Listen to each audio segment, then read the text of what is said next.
Hello and welcome back to Man v Film. It's time for the December watch list. A little bit late, but hey, we're just into the new year. It's taking me a little bit of time to get to this one. So let's dive into everything that I picked up this month, which was the worst month of the year. For the amount of things that landed on my door were ridiculous. Christmas time, of course, a couple of gifts, a couple of box sets. So let's just dive in and have a look at some of the things I picked up this month. So, of course, I covered this earlier on in December. It's the Hitchcock The Beginning set from 1927 to 1932. This was great, getting into some early Hitchcock films I had never seen. I had heard little bits about some of the movies.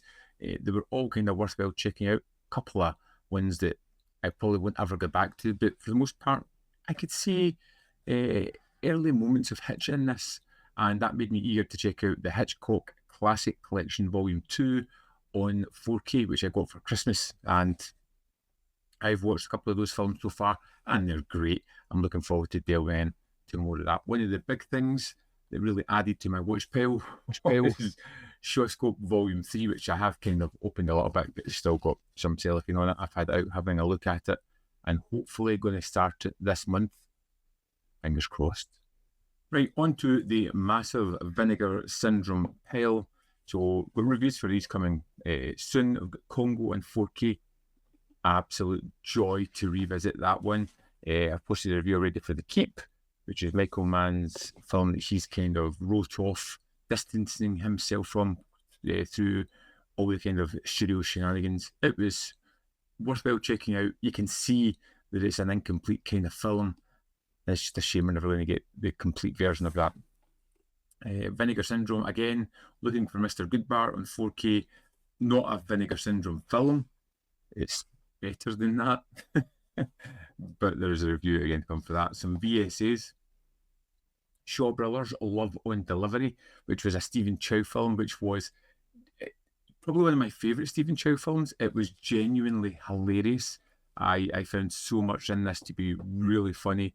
It was great, ludicrous, just fun. One I've still to watch. It's the last of the VS titles from 2025 to watch, and then I will get a top 10 out to you. This is An Eye for an Eye, which I'll hopefully get to today. Women on the Run. This was great. This was just great. Great action, great story, a bit ridiculous, a little bit familiar. Like the fight one's a bit, but it was good, interesting. My Father is a Hero, which I've seen before. I picked up, and again, I like that one. I like the kind of relationship between Jet Li and his son in it, and some of the fight sequences are just terrific. Blood Tracks is the Hills Have glam metal kind of film. It's great. A glam metal band go to record a music video, and there are some people hiding out there, cannibalistic people who are just going to kill them. That's the plot. It's fun. Next up, we have Dial D for Demons, which is a film where not a lot happens at all. Trying to jump onto the J-horror kind of wave, I don't think it quite hits the mark. It wasn't like abysmal, but just nothing happened. Similarly, it could be said for Mindbenders. Set in a school, a kind of comedy film with sci-fi horror leanings, kind of like Invasion of the Body Snatchers. People start to get the mind-altering drugs and stuff to change their ways. And to be honest, I kind of like this one. It is silly, it's dated, it looks like a TV show, but it was one of those ones that I just had fun with. Next up, we've got a trio of 4Ks. Well, hang on, one more Vinegar Syndrome title. With this fantastic slipcover. It's a design your own slipcover. It's Side Roads. Now, Side Roads, I wasn't prepared for Side Roads and how good it was. It's like Tough Guys Don't Dance, but multiplied. It's crazy. There is so much twists and turns and plot strands thrown into this one. It was just, I didn't know where it was going to go. It was breakneck speed. It was hilarious. It was so out there, and just, I can't rave about it highly enough. I loved that film, and it was a real big surprise. On to the 4Ks from Severin. I got 3 4Ks. I've only watched one so far, which was just yesterday, and that was Vixen, a Russmeyer film, which was it was really good. It was a quick 70-odd minutes. It's a character who is just horrible, just a horrible, twisted character. But I've got more to say that, and you'll see it in the review. Next up, we have Super Vixens, which I haven't gotten around to yet, and Beneath the Valley of the Ultra Vixens, which I'll get to pretty soon. So next up, we have an imprint release. They sent me Convoy in 4K. I hadn't seen Convoy since, wow, decades ago. I enjoyed this way more than I thought I would. It was one of those ones that I put up on, like, oh, I'll throw this on, we'll see what it's got to say. It was a great sort of modern outlaw story. One of those great anti-heroes as well. Really enjoyed this one a lot.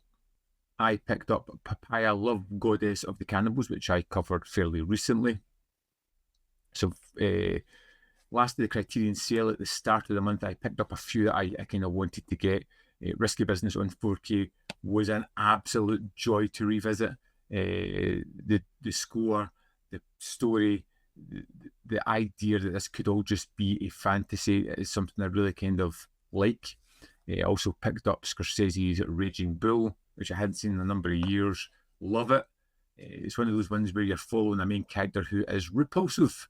You just don't like. You kind of want him to win, but at the same time, he's always losing in one way or another. And one that I was really eager to pick up, and I had trouble finding it in stock anywhere. Finally got it. I think it was the day before the sale ended, and that was Defending Your Life. Now, this was one I hadn't seen for a number of years. I had seen a lot in the 90s. I was super excited about getting it, and it lived up to my memory, and it was just a joy to go back to. Second Sight Films, last film of the year, Creep, which was great. I've got a full review for that. I recently did a pick-up video where I talked about The Golden Fern and Feel the Day. Again, if you didn't see that video, this is one of the releases of the year. You need to get this film. We have some Eureka releases. We have The Horrible History, 4 films, Marco Polo, The Pirate, Boxer Rebellion, 4 Riders. I enjoyed, and we'll go back to 3 of these films.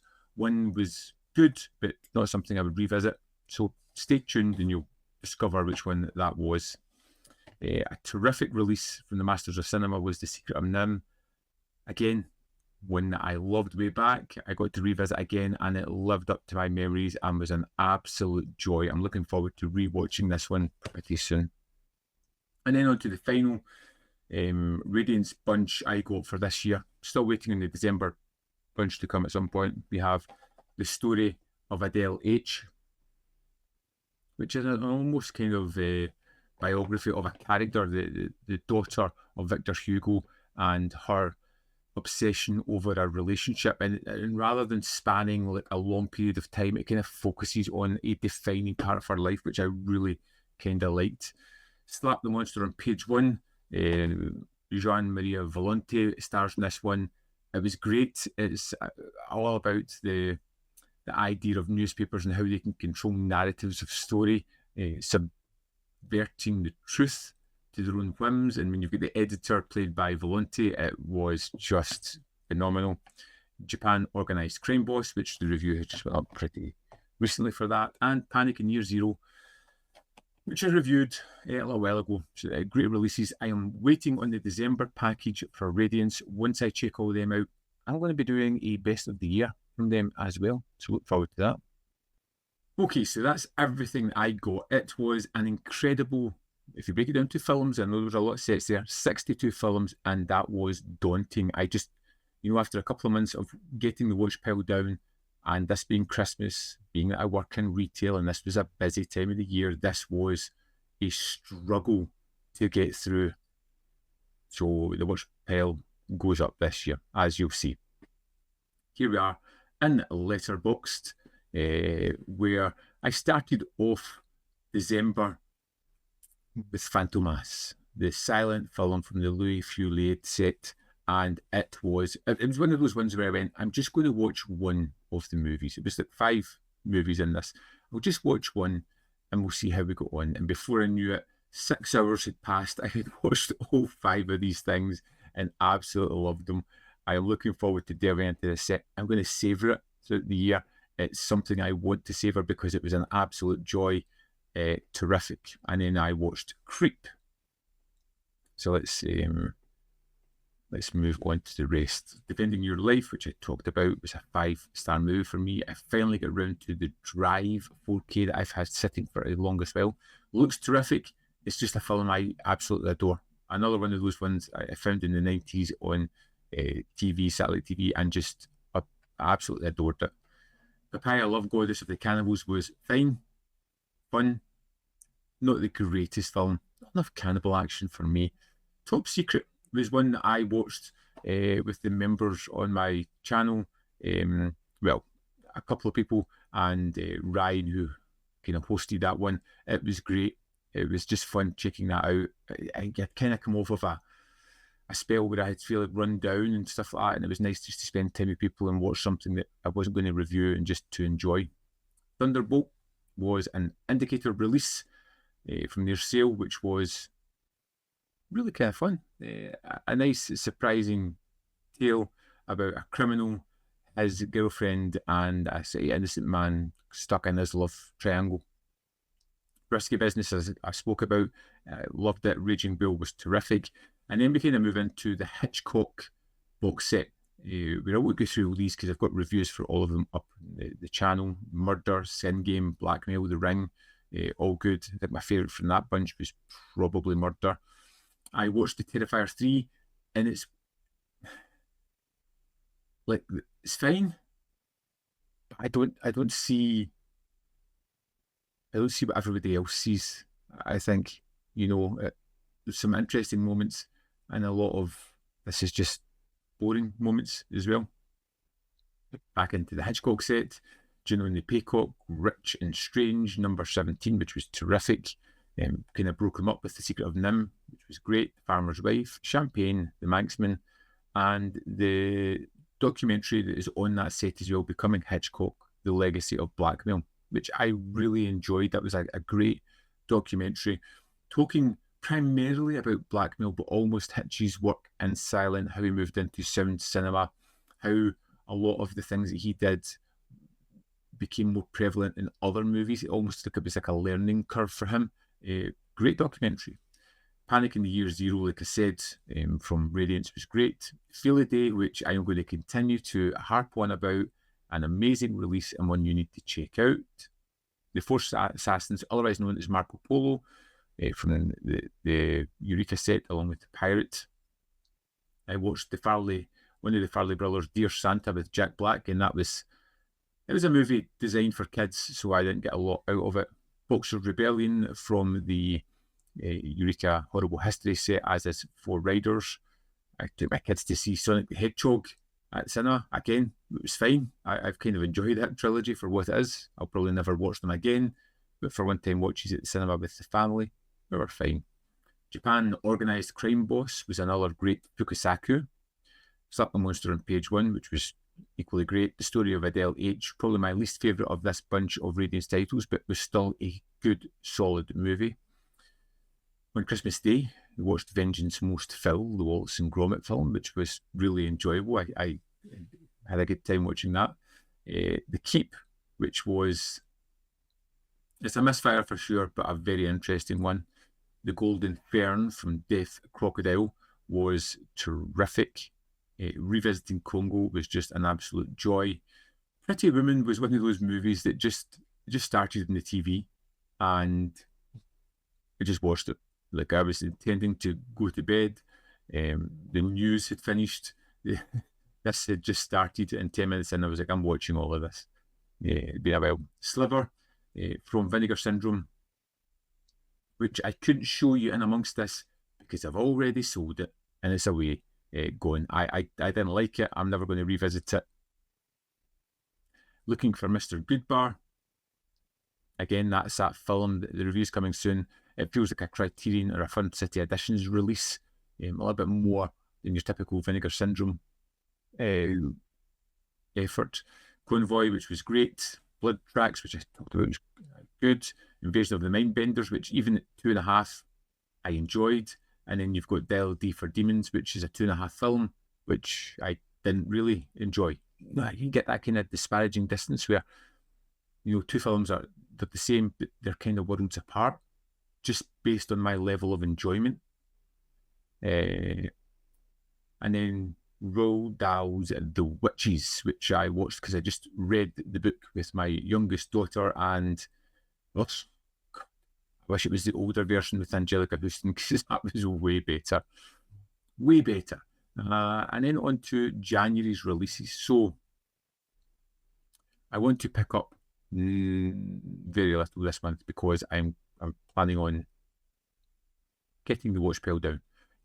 Let's continue the way I mean to go on. So there are some releases here that I would like. I'm not essentially going to get them. The Usual Suspects in 4K. Love the film.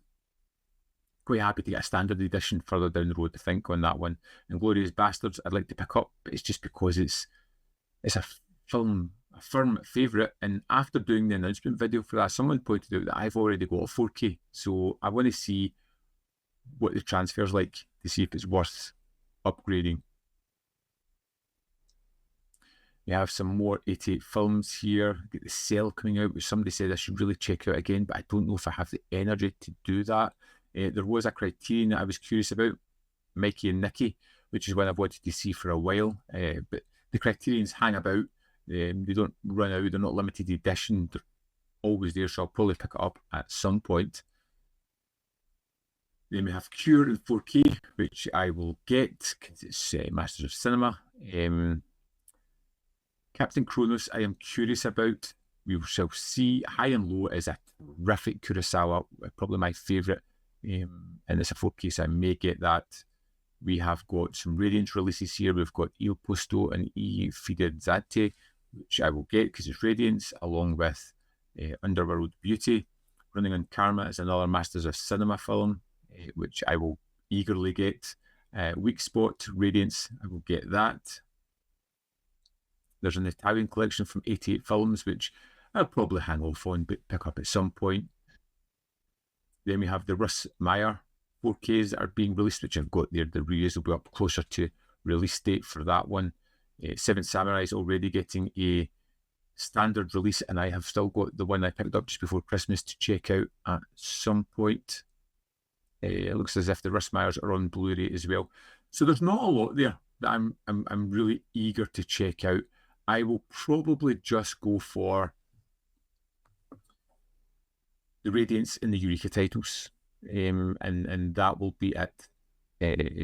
I will get the Vinegar Syndrome releases this month as well because I'm back on that train. And yeah, there's nothing I'm really wanting to pick up because I want to get the watch pile down a good chunk. But speaking of it, started off December with 221 after an incredible month the month before where I got 40 movies and watched 40 movies. It was great. And this year, or this month, I added a ridiculous 62 into the collection, which really pushed my watch pile up. And even though it was busy, it was Christmas, I managed to watch 39 films. So it went down to 244. I can deal with that, considering the amount and considering that I'm looking at a quiet January. Or it better be a quiet January anyway. I would love to know if you go anything interesting at Christmas or throughout December or anything you're picking up. What does the collection look like going into 2025? Are you going to tailor back? Are you looking to get a little bit more? Are you going to be more selective, curative? I have already started putting things on eBay and starting to clear out the collection a little bit because it's time to start culling a little bit of the collection. Needs must.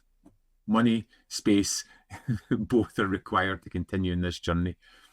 As always, there is more content up here. You can see more of my stuff if you're interested. Drop me a comment, and in the description box below, there are links to Patreon, membership program, manvfilm.com. Always which you can support me. They really help the channel continue to run. And they start from like 99p, which may not be a lot, but it helps me in the long run.